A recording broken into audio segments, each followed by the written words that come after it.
Hi everyone, am I audible to all? Yes, sir. Yeah. Yes, sir. All right. So in the last class, we were discussing about the thread. We have seen the different ways that we are having here to create the threads.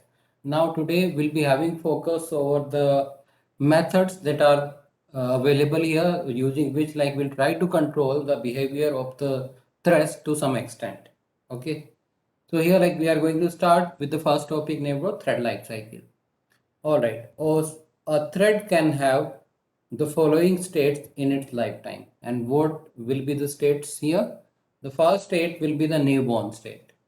The newborn state is the one when you create the object of a thread class. So we can say it has just born. Okay. The second is what? The runnable state. The runnable means what? We have created the thread and we have also called the start method. So as soon as we call the start method, the thread will enter into the runnable state. But it is not running right now. And the third state will be the running state. The running state will be what? Like when uh, the thread will start the execution. Like in the last example, if you remembered, we have started the three thread T1, T2, T3. But only one of them will start at that time. So one of the thread will be in a running state and the remaining two will be in what? Will be in a runnable state. Means they are ready to run but has not been assigned the processor yet. All right. The next state will be the blocked state, and it can be blocked due to several reasons. It can be blocked by yourself also. Like we can make use of the method like suspend, sleep, wait. Okay, these are some of the methods using which we can block the execution of a thread. And for that case, if you want, you can again resume the execution of your thread. And the last state will be the dead state. Okay, so when you will kill your thread, okay, prematurely or maturely, okay, so that will be the death of the thread. So here you can see in the diagram also. So you can see the first stage is what the newborn, and newborn is the state like when you are going to create the object of the thread class. You can see here, like when we create the object of the thread class, like by using the thread t equals to new thread. So thread will be in a born state, okay, and curled in a newborn state. And at this stage, we can do one of the following things with the thread. Schedule it for running by calling the start method, or we can also create by calling the stop method. But remember, now the stop method has been depreciated. It will not work now. Okay, so those, however, you can see the stop method is here available in this diagram, but it has been depreciated from the Java now. Okay, so you can consider here what can we do over the newborn thread. We can call the start method. So as soon as we'll call the start method, the thread will enter into a runnable state. Means now the thread is ready to run, but still it's waiting for assigning the processor to that so that it can start their execution. And as soon as the processor will be assigned to it, okay, it will enter into a running state. All right. And over a running thread, we can call a method named yield. Okay. Then that can again put it in a runnable state. Okay. So this is a method named yield. We will see that using some examples. Okay. And here we can say like when the thread will be in a runnable or the running state, we can say like the thread is in what state? It is in an active state, or we can say like it is in an active thread there. Okay. And on that active thread, we can block the execution of that thread. We are having the method like the suspend, sleep, or wait.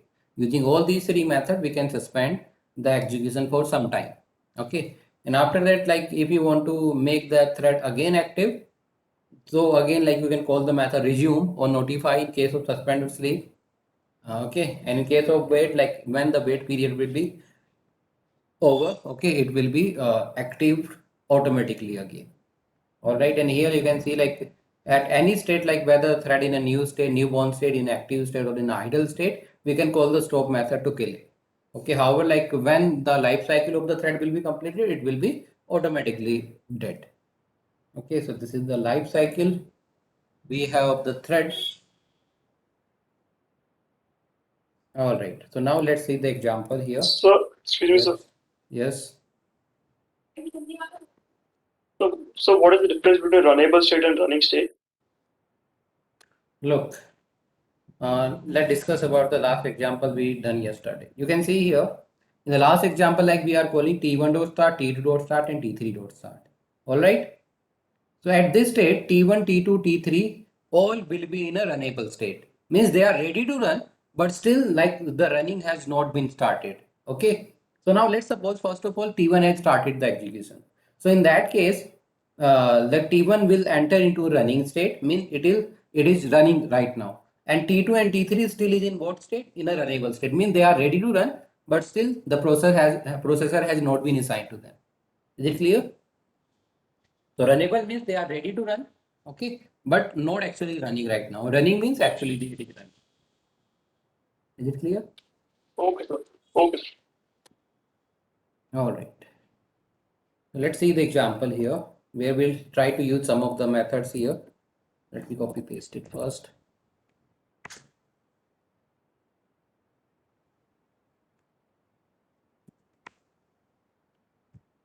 All right.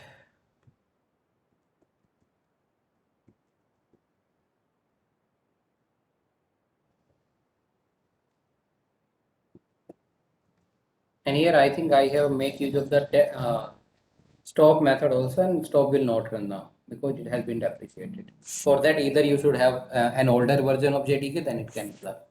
Okay, so what we are doing here, you can see we have the first class, okay, that is inheriting the thread and overriding the run method. So you can see here like it is the same example we have done yesterday. It is printing like first one, first two, up to first five. But here you can see like if I equals to 1, then what I have done, I have called the yield method. Okay, and as you can see here in the diagram, what yield will do, it can put a running state in a runnable state. All right. So here, like let's suppose it is being running the first thread. Okay, so it will run for the first time, and then it will goes into a runnable state. Okay, so in that case, like there are high chances after running for the first time, the pointer can move to the second thread or the third thread, because here like it has been entered into a runnable state. But still there are chances, like we can't be ensured here, because here like at that point when we call this yield method, all the thread will be in a runnable state, and again like any of the threads can have the chance to start their execution, and it is also possible like it can be the thread related to the first class that may start again. Okay, so that is also possible here. But remember here what this will do, it will put the running thread into a runnable state. Okay, in the second class, what we are doing, if I equals to 2, we are stopping it. And stop means what? Like we are prematurely killing a thread. So like it will run for 2 time, and after that it will never run. Okay.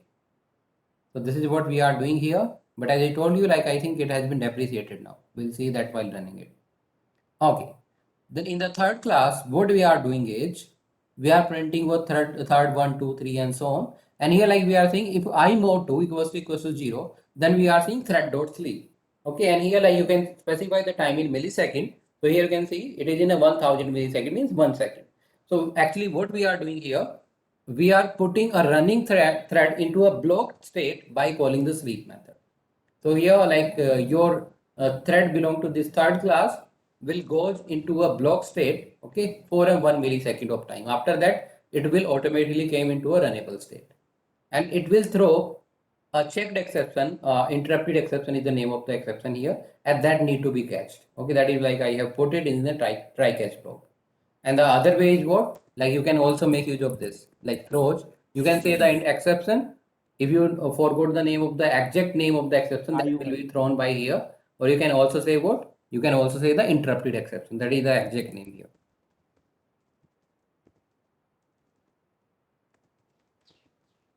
Okay, if you forgot this name, because we know exception is the parent of all the exceptions, so we can also say the exception here.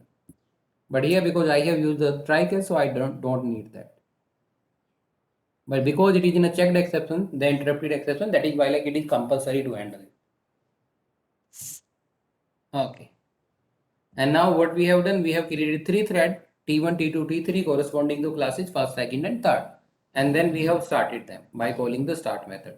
So if we say like when we are like creating these object T1, T2, T3, so up to this point we can say like the T1, T2, T3, we have the 3 threads that are right now in the newborn state. Okay. And when I call the T1 dot start, so it will put the T1 thread into a runnable state, and the same way T2 and T3 will be in what? Unrunnable state. And as soon as it will call the run method, let's suppose first of all the T1 has called the run method. So in that case, the T1 has been changed from the state from the runnable to what? Running. Okay, so in that way, like they are going to be run here. Okay, so now let's try to run it. Okay, what is the name of main class here? Call. Okay, let me save it with the name of call.java.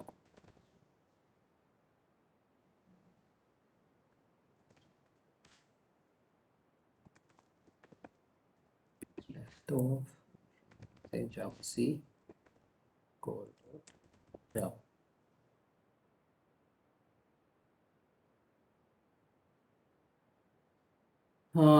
You can see here call.java usage or overrided a depreciated API. As I told you, the stock has been depreciated now. Even though let's try to run it, let's see what will happen.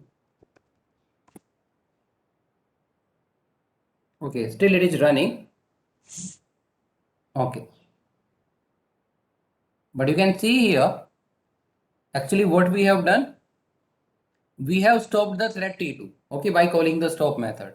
But you can see here, so exactly what happened, like after running the second for 2 times, it should not resume their execution because we have killed the thread. But here you can see in the output, it is running successfully here. And why? Because the stop has been depreciated now. Okay, so you can skip this one here, the stop method. Okay, so let's try to observe the output here. So first of all, like the third is the thread that has started the execution, third one.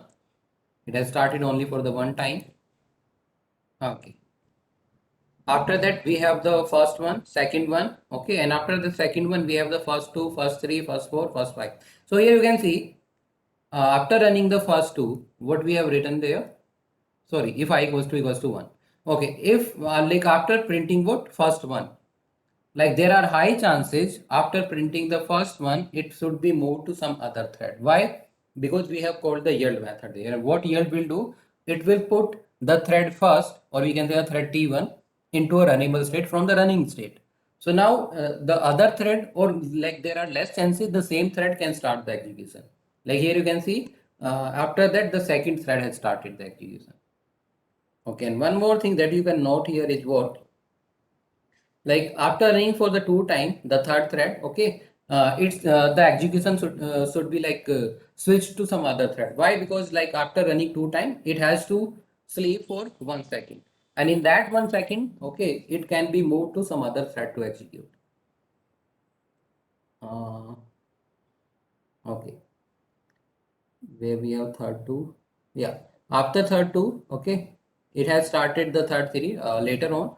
But after that, like I don't have any other thread, so obviously after third four, it has only have what third five that has to be executed because no other thread is available. Okay, so that will be the only thread that it will run here. Let me run it one more time. You can see like after the third four, it takes some time to print the third five. Okay, the timing was what? The 1 second of time. And if you see it visually, let me add the 10 second of time there.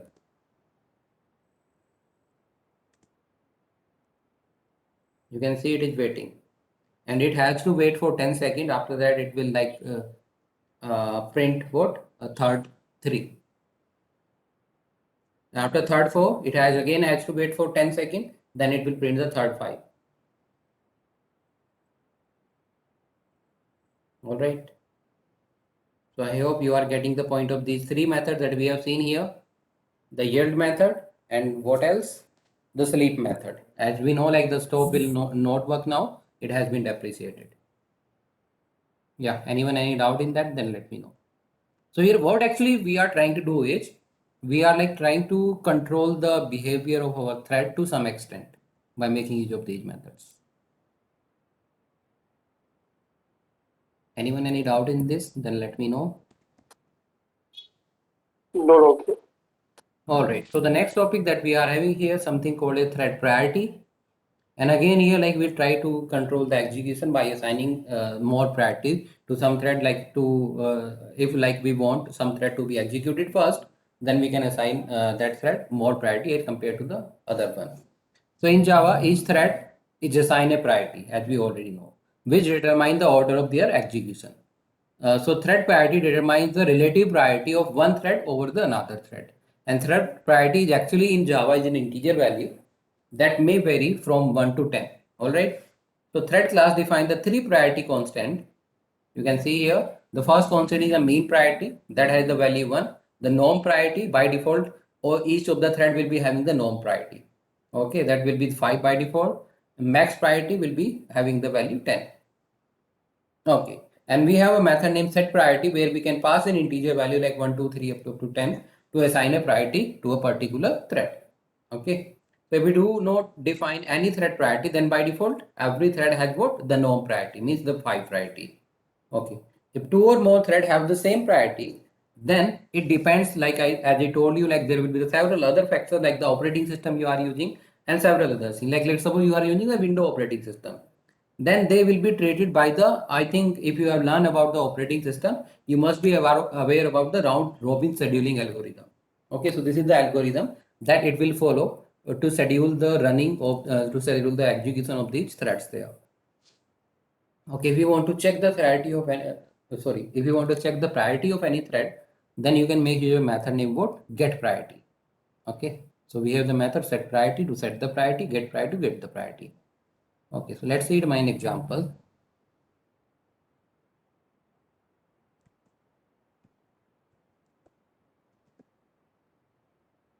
And again, we can only control the behavior to some extent only, because we know like the priority will also depend upon several external factors also.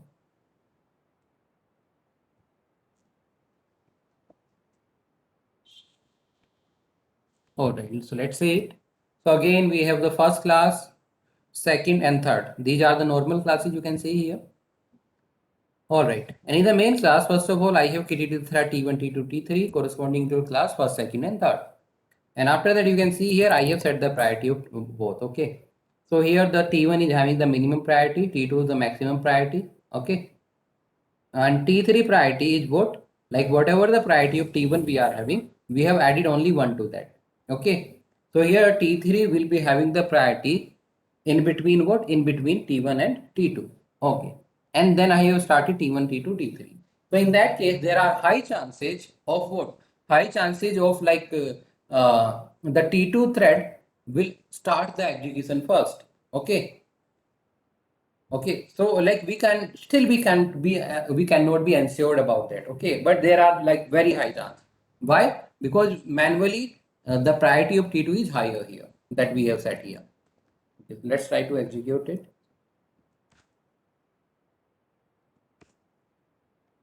All right. So you can see here, because the T2 thread that belong to the second class was having the highest priority, and you can see here it is the first thread that has been started the execution, but here like it has executed completely, but this is this doesn't mean by the maximum priority here. And after that you can see the first thread has been started the execution, but actually what should happen after that? I think the third should be start the execution, but here you can see the first has started, and even though like the T1 thread or the thread related to the first class is having less priority as compared to the third thread or the T3 thread, we can say here. Okay, but still, because there are very very less difference between T1 and T3, that is why like here, depending upon the external factor, the first class had started the execution, or we can say the T1 thread had started the execution. Okay.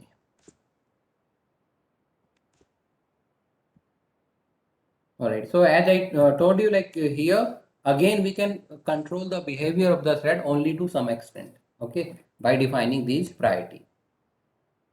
Are you getting this point? Then let me know if anyone of you is having a doubt in this.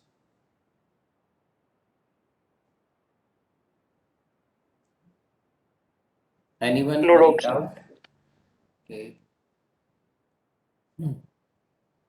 All right. The last thing that we are having here in case of multi-threading is something called as synchronization. Okay, actually what will happen in case of like when we'll be able to run two or more tasks simultaneously at the same time, then there may be some problems there in such case. Like problems can be what? Like let's suppose there is a resource that can be like let's suppose it is in open for read and write. Okay, and let's suppose read and write are performing there synchronously, or we can say what, not synchronously, asynchronously. Okay, like in a concurrent manner, the access is being given to a resource. So in that case, what can happen? Like let's suppose the two people are writing to the same file at the same time. So one first read it, okay. The another one is, let's suppose, writing it. So in that way, like there may be some inconsistencies. Right now I'm writing something into the file, okay. At the same time, someone else is reading it, okay. So in that way, the someone else that is reading the file may not be having the consistent copy. And like later on, if it will be updating it, then again it will create the inconsistency with that resource. So in such a case, we need to put a type of lock there, okay. So like if we have a resource like that, where like it should not be allowed it to perform the operation concurrently. So in that case, like we should be able to put a lock over that. And what will be the meaning of lock there? Like we will allow only one person to access the resource at a time. Okay, so this can also be done here. And this is something can be done here with the process of what named as synchronization.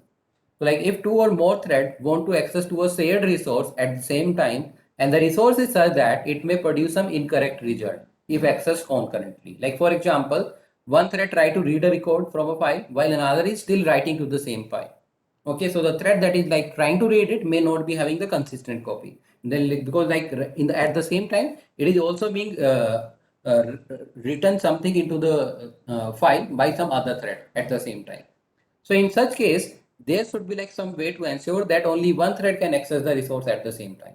So like here, what will happen actually? Until or unless the writing will be completed by that thread, only after that, the second thread should be able to read it. Okay, should be allowed it to read it.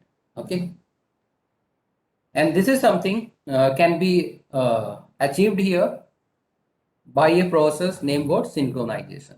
Okay, by so using the synchronization, what actually we are going to do is we are going to put a lock over that. And if you have learned about the operating system, you must have learned a concept of monitor, putting a monitor over that. Monitor is nothing but we can say what it is a type of lock there, so that it will be locked for a particular person only. Like until or unless the access has been completed, or we can say the read or write has been completed by the first thread, it will not be allowed it to some other thread to access that. Okay, so the access will be locked until like it will be released uh, by the some other thread that has been already using that one. Okay, so we can synchronize any resource in two ways. Either we can synchronize the method, or we can also synchronize the objects. Like there will be a certain circumstances where we need to synchronize the object. We'll see that. So first of all, let's look at what problem may occur if multiple threads want to access a shared resource. So here, first of all, we try to understand the problem. Then we'll try to resolve it by making use of the synchronization here. Okay. Let me first copy paste it.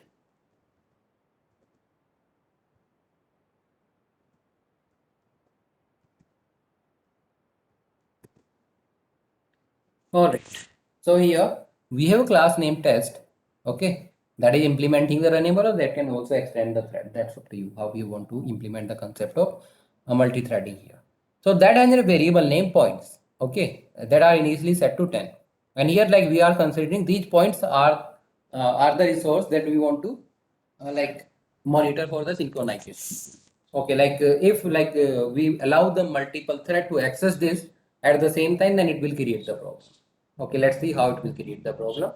So we have overridden the run method, and what we have done within the overridden method, we have called a method named calculate points that have been defined in the same class. Okay, so what we are having in the calculate points? Okay, so first of all, we are checking if the points are greater than 0.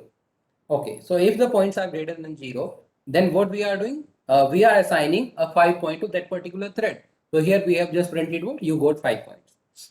And after assigning 5 points to particular thread, okay, we need to subtract it from the existing point. Okay, that initially we have what? The 10 points, so the 5 points will be subtracted from it. So here the remaining points will be what? 5 here. Okay, after that we also printing the points left. Okay, so here it should print what? 5 points. All right. And let's suppose like if there are the condition is false, okay, because at a certain situation we'll be having the 0 point. In that case, it should print what? No points left.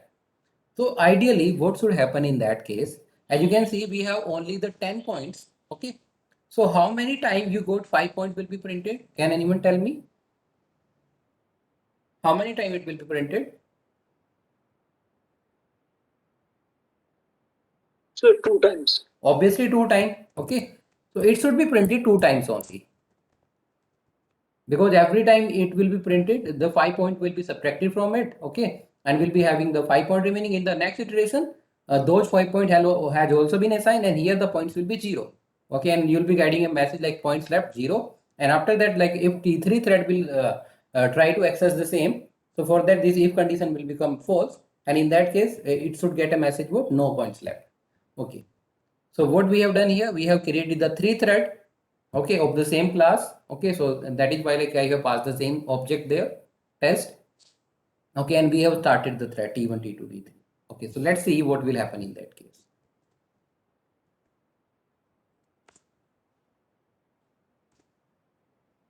All right, so just focus here on the output. How many times you got 5 points printed here? 3 times. Do we have the 15 points there? No, but still it is printing. And you can also see like the points left -5. And you can see here, according to the condition we have specified here, such situations should never occur here, but still it is occurring here. Actually, what happened in that case, as like how the thread execute, we already know. Like let's consider, let's suppose first of all the T1 thread had started the execution. All right. So for the T1 thread, the run method will be running. Okay. So it start the calculates method. So initially, as you can see, the points are 10. Okay. So the condition will be true. So first of all, the line you got 5 prints printed here. So this is the first output you can see here. All right. And after that, let's suppose before subtracting the point from here, okay, as we know, like at any point of time, it can become idle. And as soon as it will become idle, some other thread can start the execution. Let's suppose the execution of the T1 thread has paused at this line, okay, after printing this. It can be possible here. And let's suppose now the T2 thread has started the execution. So again, it will call the run method and will again run the calculate points. And still you can see the 5 point has already been assigned to the T1 thread, but still it's what? The points left are what? Still the points left are 10. Okay, so again, you got 5 point. Let's suppose this got printed here. So let's suppose this is the second output here. You can see, okay. And let's suppose after that this has also been run.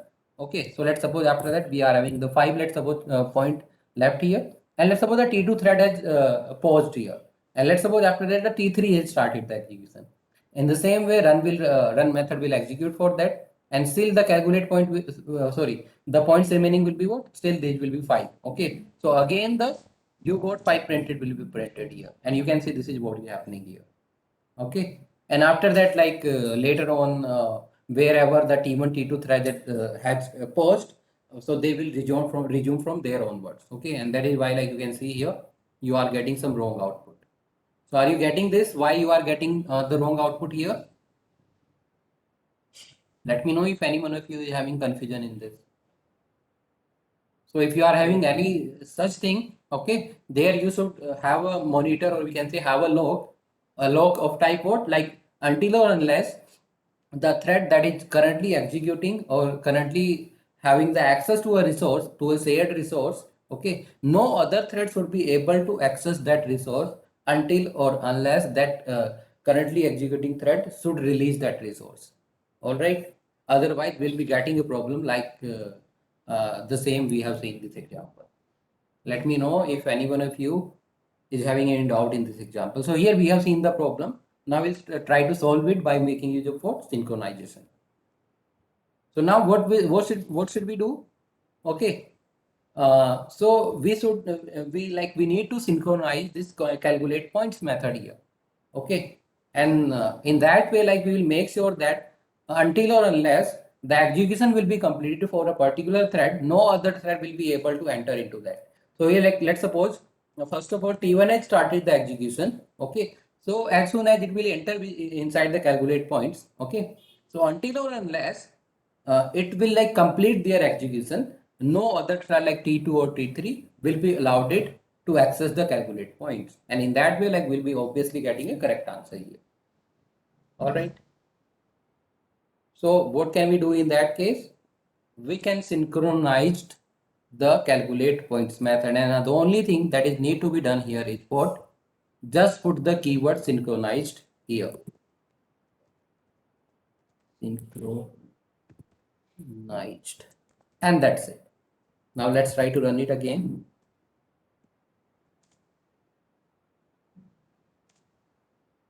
Okay, and now you can see you are getting a correct output that you are expecting to get.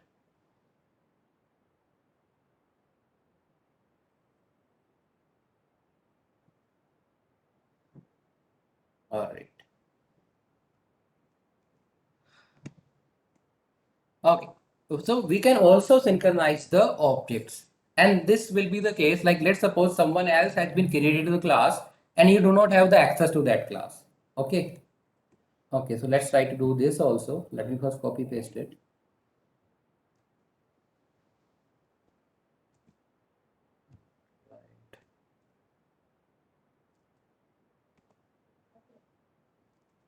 Look, if you are having any of the confusion in, you can ask me. Okay, so here we have a demo class, okay, and that is having the same points 10 here, and we have a method named calculates point, and we have the same logic. If point will be greater than 0, then the 5 point will be assigned, okay. I mean the else part, the same thing we are having here. And now we have a class test that is implementing the runnable interface. Here you can see like someone else has been created the demo class, and that has nothing to do with the like the multi-threading concept. And let's suppose I am the one that is creating the test class, okay, and I need to call the calculate points there, okay. And as I am the owner of the test class, so I know here like while making use the calculate point, there may be the problem with the points of variable, okay. So I need to synchronize that. So obviously because I don't have the access to these calculate points here in the demo class, so I can't synchronize that. Okay, so in that case, what can I do is I can synchronize the object using which I am going to call this particular method. Okay, so this is the second way. If you don't have the access to that particular method that you want to be synchronized. All right. So here what we have done within the run method, you can see here the object that I have created over the demo class, this is the D1 here, I have synchronized, and this is how I can synchronize it. Synchronized, and within the parameter you can pass the name of the object, okay, and here within the braces you can call the method. And now actually what we are doing here, indirectly we are making the calculate point as an synchronized method, but we don't have the access to it, okay. So that is why like we can say here what we have done, we have make the object as synchronized, okay, and everything else will remain the same. We can create the thread and can call the start method, and still it will be like perform the same way like in the last example. Let's try to execute it. Okay, so you can see like you get the correct answer here. Okay, so let me know if any one of you is having any doubt in this. And I think by this example, I think we are done with the something called as multi-threading. We have completed this. Excuse me. Yeah. Excuse me, sir. Yes. So can you please explain the middle part of the program? Just give me a minute. There. Yes, sir. Okay, which part you are talking about? Which middle part? This one? This one? Yes, sir. Look, you can see we have the test class here that is like implementing the runnable. So we need to override the run method. This is what we are doing here. And within the run method, because we need to call the calculate points and we need to make it synchronized. Okay. But as we know, we don't have the access to the calculate point. So we can't make it synchronized. Okay. So in that case, what can we do is we can make the object synchronized. And how can we make the object synchronized? We have to write the keyword synchronize, and within the parameter, we can pass the name of the object that you want to make it synchronized. So this is in a standard syntax here, and there within the braces, you can call the particular method that you want to call. Okay, so this is in a standard way here of doing this. You need to like memorize it, like this is how we can do it. Is it clear? Actually, within the run method, we are calculating the calculate points. But here, like we want to ensure that no two threads should be able to access it at the same time. That is why like we have synchronized the object. Okay, because obviously using the object T1 and T2 and T3 can access the calculate points. So only one thread can access the object at a time. And if only one can access the object, so only one can call the calculate points here. Okay. Okay. Anything else? Any other doubt from anyone else?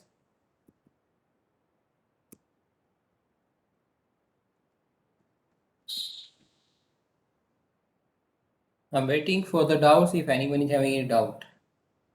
And so today we have completed with the core Java part, and this is like one of the 3 modules that we need to discuss here in this training. The second part will be like the JDBC, where we will see like how can we connect and execute the query uh, with a database. And the database that we are going to use here will be the MySQL server. Okay, so what you have to do now for the tomorrow class, there will be the 2 software that will be needed. The first will be the Eclipse IDE. So just search it over the Google, okay, and you will find the link of this. Okay, download the Eclipse IDE because from tomorrow onwards we'll be using the Eclipse for the practicals, and the MySQL server.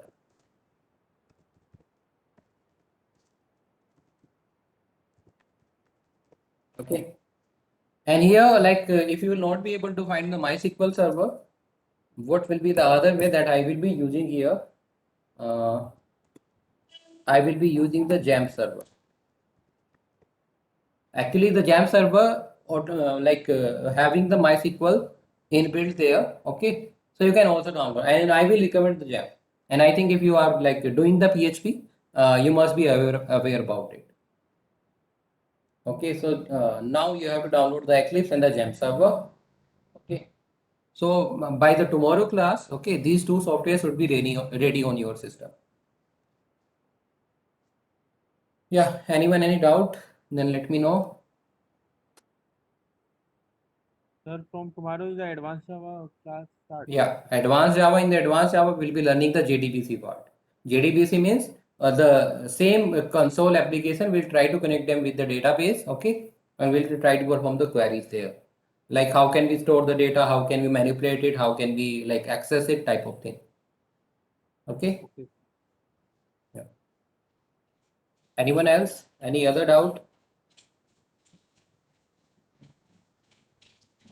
Sir ये MySQL server and XAMPP server अलग अलग है क्या? Yeah. Look, what can you do is, I want like you should download the JAMP server directly. Because here in my case also on my computer I have the JAMP server, and the JAMP server has the MySQL inbuilt there. Okay. We do not require it separately. Okay, sir. But if you already have the MySQL, then it will be okay.